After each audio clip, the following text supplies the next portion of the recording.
Paragraph of Darwin's Black Box, page 138. What you say is, we can look high or we can look low, in books or in journals, but the result is the same. The scientific literature has no answers on the question of the origin of the immune system. And in the context, that means that the scientific literature has no detailed, testable answers to the question of how the immune system could have arisen by random mutation and natural selection. May I approach, Your Honor? You may. What I did was to pile on the witness stand articles all having very sophisticated explanations for how the immune system evolved, and it basically challenged him to respond given the claims he'd made. Now, Dr. Behe, these articles rebut your assertion that the scientific literature has no answers on the origin of the vertebrate immune system. No, they certainly do not.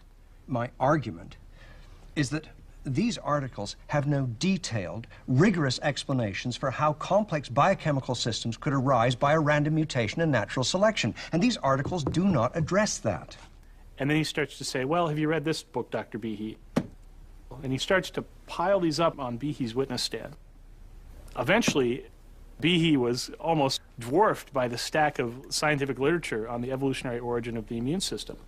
All these hard-working scientists published article after article over years and years, chapters and books, full books, addressing the question of how the vertebrate immune system evolved.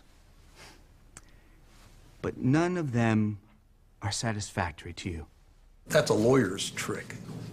Purely a lawyer's trick. Now, was Michael Behe going to read every one of those books before he responded?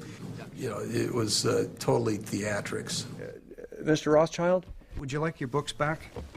They're heavy.